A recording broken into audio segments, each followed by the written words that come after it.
Hey everybody, so I had great intentions of posting a video this past weekend, but unfortunately it didn't happen because I was out of town in New York City all of last week and then had a busy weekend to follow that up. So here it is Monday, no video up. So instead I'm gonna tell you about some drummers in New York City and then show you a quick snippet of this video that I was supposed to post this past weekend that instead I will post the full-length version of this Wednesday.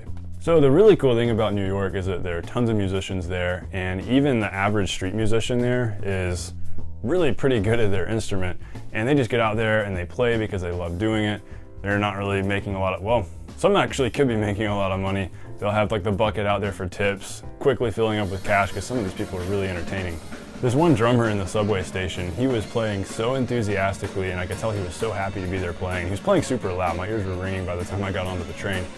But I got the feeling this guy probably, he definitely can't practice in his apartment, and he probably doesn't even have room to set up his drums in his apartment, if those are even his drums. And so I can imagine he's thrilled at the chance to be set up in the subway station playing with some really good jazz musicians, playing some cool fusion and rock stuff. Watching this guy was pretty entertaining. I noticed that in general, drum sets in Manhattan were pretty condensed, and kick drums were definitely no bigger than 20 inches, if not 18 inches. And I can imagine why when you gotta carry your drum set on a taxi or on a subway or whatever to get to your gigs. This one guy had a really condensed setup, which was really cool. The toms sounded like timbales, they were tuned super tight, kind of like concert toms almost. This other drummer in the subway station, this is actually a she. She had this really cool little tight setup using a floor tom as her kick drum, which I didn't even realize at first. I went back and I watched the video later because I filmed it really quick and then jumped on a train.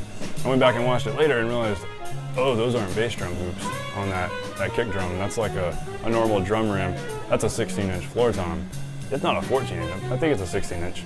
But it actually worked really well for that jazz trio setup and that sound that she was going for there. And lastly, this musician isn't a drummer, but he was really cool and grabbed my attention because he had a piano set up on a cobblestone street in the park.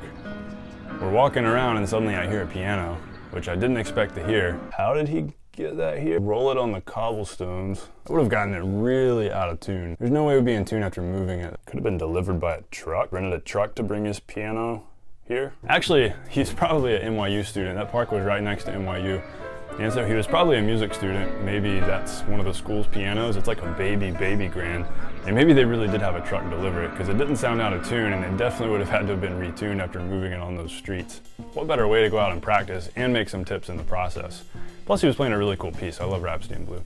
So anyways, enough of my travels. On to a 55-second snippet of this Wednesday's upcoming video about the duct tape sleeve for my hi-hat and my bass drum to protect my shoes while playing. Here it is, enjoy.